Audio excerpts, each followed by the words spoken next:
L'industrie musicale est pleine de talents et de surprises. Cependant, toute l'industrie ainsi que les fans de musique ont été choqués lorsqu'ils ont découvert la vérité sur Milli Vanilli, le plus grand canular de l'histoire de la musique. Salut à tous et bienvenue sur la chaîne qui dévoile la face cachée des célébrités. Aujourd'hui, nous parlerons du célèbre groupe pop Milli Vanilli et de la façon dont il est tombé des sommets du succès vers une ruine totale. Restez jusqu'à la fin de la vidéo pour découvrir l'histoire complète ainsi que tous les détails que vous devez connaître. N'oubliez pas de vous abonner et d'activer la cloche de notification pour ne manquer aucune de nos prochaines vidéos. Alors, qui est Milli Vanilli ? Milli Vanilli était un groupe de R&B franco-allemand. Frank Farian créa le groupe en 88 qui comprenait Fab Morvan, Rob Pilatus.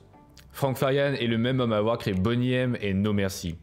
Milli Vanilli a connu la célébrité dès la sortie de son premier album Girls You Know It's True. L'album a été internationalement loué et bien accueilli par les auditeurs. Ils ont même remporté un Grammy Award, celui du meilleur nouvel artiste le 21 février 90 grâce à leur premier album. Avec des millions de disques vendus, ils ont été l'un des artistes pop les plus populaires de la fin des années 80 et du début des années 90. Début de carrière. Milli Vanilli était composé de Rob Pilatus et Fabrice Morvan qui se sont rencontrés à Munich. Ils se seraient tous les deux rencontrés dans un club local. Ils se sont liés par les expériences communes d'avoir vécu dans des villes européennes telles que Paris, dans le cas de Morvan, et Munich dans celui de Pilatus. Il y a eu un déclic entre nous, expliqua Pilatus. C'est peut-être parce que nous sommes tous les deux noirs ayant grandi dans des villes étrangères dans lesquelles il n'y avait pas beaucoup d'autres noirs.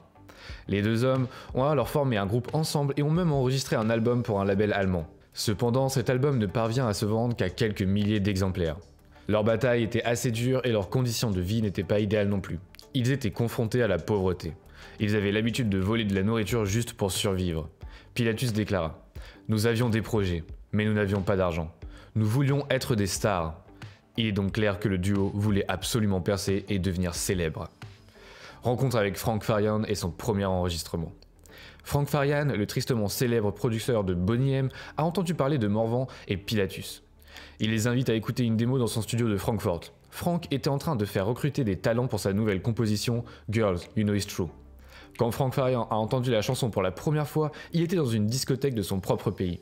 Il a donc voulu monter une équipe pour réaliser une nouvelle version combinant le son hip-hop original avec une touche d'eurodance.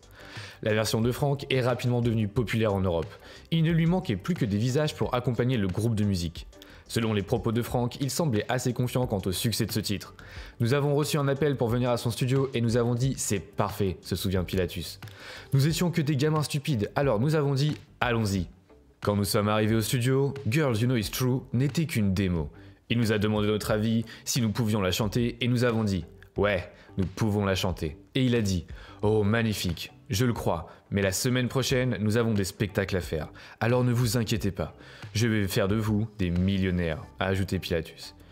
Il a signé un contrat avec Pilatus et Morvan en 88. Cependant, Farian n'était pas vraiment impressionné par les capacités de chant du duo. Ces deux gars sont entrés dans le studio, ils ont enregistré, mais ils n'avaient pas assez de qualité, a déclaré Farian. De vrais artistes derrière la musique. N'étant pas impressionné par les performances musicales du duo, Frank Farian entreprit de recruter des chanteurs pour interpréter sa chanson, tandis que Pilatus et Morvan devaient se contenter de suivre la musique du bout des lèvres. Farian a utilisé exactement la même méthode dans le cas du groupe Boney M. Mais cela fait l'objet d'une autre vidéo. Farian enregistra le véritable morceau avec divers artistes dont Charles Shaw, Brad Howell et John Davis en mars et avril 88. Shaw a également confirmé que lorsque Farian lui avait fait écouter le morceau, il savait déjà qu'il n'était pas original, mais il s'est laissé faire et a commencé à mélanger les voix. Brad Howell et John Davis ont finalement été ajoutés pour faire les voix. Vous ne pouvez pas vraiment entendre les voix ou exactement ce qui chantent, car il y a tellement de voix sur le refrain, a-t-il déclaré. Dans une interview, Howell déclara que le fait de contribuer aux voix en coulisses n'était pas un problème pour lui. Shaw, quant à lui, n'appréciait pas cette idée, surtout lorsqu'il a révélé que Farian avait engagé Davis pour le remplacer. Farian était prêt à payer une modique somme au vrai chanteur pour qu'il garde le silence. Farian est revenu après la chanson et a atteint les charts en Angleterre et il a dit qu'il avait besoin de 2 visages pour le projet, a révélé Shaw. J'avais déjà reçu 12 000 $ pour avoir fait Girl et il m'a dit « ferme-la et tu pourras faire tout l'album ».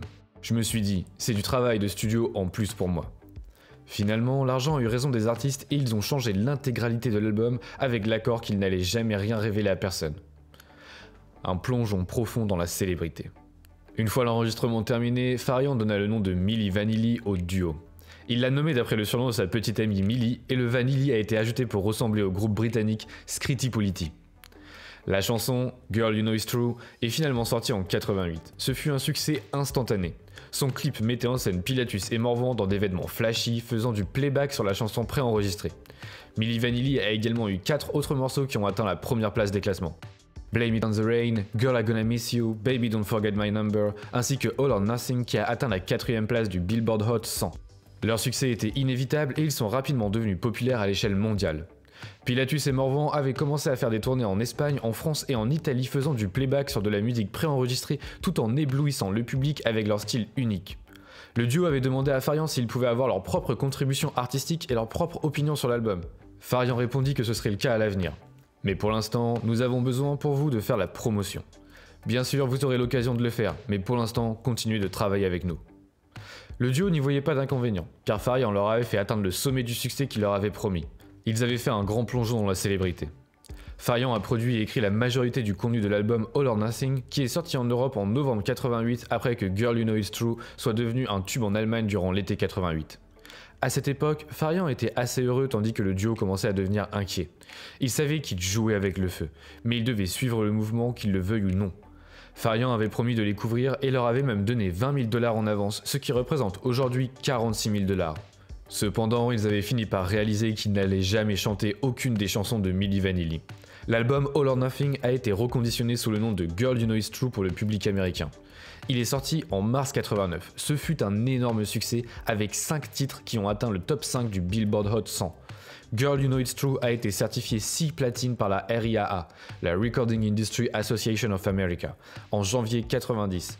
Après avoir passé 7 semaines au sommet du Billboard Top 200, il a passé 41 semaines dans le top 10 du Billboard Top 200 et 78 semaines au total dans les charts. Il a également reçu la certification diamant au Canada, indiquant qu'il s'était vendu à plus d'1 million d'unités dans ce pays. Cependant, le magazine Rolling Stone qualifia le duo de pire groupe de 89 et leur album Girl You Know It's True de pire album de 89. On peut donc dire qu'ils commençaient déjà à faire parler d'eux dans l'industrie musicale. La dégringolade. Après le succès de leur album, Milli Vanilli donna de multiples interviews à divers médias. Comme ils étaient européens et avaient des accents lourds qui ne ressemblaient en rien aux chansons qu'ils chantaient, les gens avaient commencé à spéculer sur une éventuelle imposture. Robert Wieger, l'ancien chef de produit chez Arista, s'est confié à Billboard à ce sujet. Je me souviens qu'il y avait des mots que Fab ne pouvait pas prononcer. Il y avait un accent français guadeloupéen assez prononcé. Il y avait déjà un indice que faire ces spectacles devant une si grande foule pouvait être risqué. Le premier accroc est survenu lorsque la voix de Milli Vanilli n'a tout simplement pas retenti lors d'une étape de la tournée à Milwaukee devant 22 000 fans. Les garçons ont été enregistrés sur caméra, semblant prêts à commencer, mais sans voix pour les accompagner. Le 21 juillet 89, lors d'une performance en direct sur MTV au parc Artem Lake Compounds à Bristol dans le Connecticut, on voit pour la première fois un indice que le groupe fait de la synchronisation labiale. Une défaillance du disque dur pendant les performances a conduit l'enregistrement de la chanson Girl You Know It's True à se bloquer et à sauter pendant la demi-ligne Girl You Know It's, encore et encore à travers les haut-parleurs. Je voulais mourir, a déclaré Pilatus à MTV.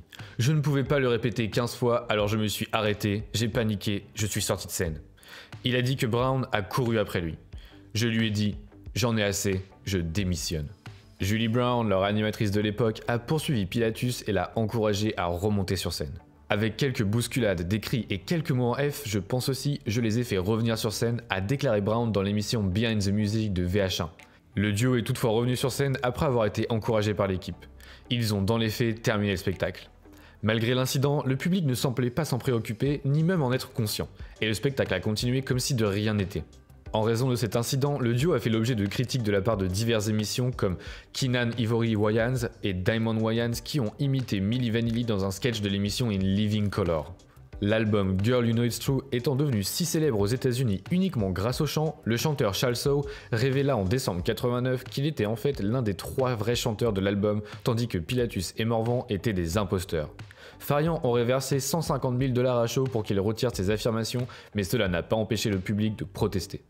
Au milieu de tout ce chaos, le 14 novembre 90, Farian déclara leur licenciement et admit qu'il n'avait chanté sur aucun des enregistrements. Après cette déclaration, la vie de Morvan et Pilatus est devenue un véritable enfer. Ils ont été bombardés par les journalistes et les fans. Même leur Grammy Award a été révoqué. Ce fut un énorme désastre pour eux. Pilatus et Morvan ont tenu une conférence de presse à Los Angeles devant plus de 100 journalistes où ils ont exprimé leur désir de rendre leur Grammy Award. Le duo avait prétendu avoir passé un accord avec le diable, et ils ont chanté et rappé devant le public afin de prouver que, même s'ils n'avaient chanté aucune des chansons de l'album, ils savaient néanmoins chanter. Mais les choses ne se sont malheureusement pas arrêtées là. Elles ne firent qu'empirer lorsque des procès furent intentés contre Arista Records, Pilatus et Morvan en vertu de différentes lois de protection contre la fraude à la consommation aux États-Unis. Le 22 novembre 1990, dans l'Ohio, des avocats ont déposé un recours collectif demandant des remboursements. Au moment des poursuites, on s'attendait à ce qu'au moins 1000 citoyens de l'Ohio aient acheté le disque. Une proposition de règlement d'une action en remboursement à Chicago a été rejetée le 12 août 1991. Un règlement final a été accepté le 28 août, remboursant les personnes qui avaient assisté au concert ainsi que celles qui avaient acheté des albums de Milli Vanilli. On estime que 10 millions de clients ont eu droit à un remboursement et les enregistrements remboursés ont pu être conservés. Conclusion. Milli Vanilli a essayé de retrouver sa gloire en chantant et en sortant un album, mais il n'a pas réussi à impressionner le public. En 1997, Farian a accepté de créer un nouvel album des Milli Vanilli avec Morvan et Pilatus comme chanteurs principaux pour relancer leur carrière. Ce qui a conduit à l'enregistrement de l'album du retour des Milli Vanilli, Back and in Attack en 1998. Certains des chanteurs originaux du studio ont même soutenu le duo dans ses efforts pour récupérer une partie de sa gloire perdue. Pilatus, quant à lui, a eu plusieurs problèmes personnels. Le 2 avril 1998, Pilatus est retrouvé mort dans une chambre d'hôtel à la veille de la tournée de promotion du nouvel album, d'une overdose présumée d'alcool et de médicaments. Nous espérons que cette vidéo vous a plu. Et si c'est le cas, n'oubliez pas de cliquer sur le bouton j'aime et de vous abonner à notre chaîne.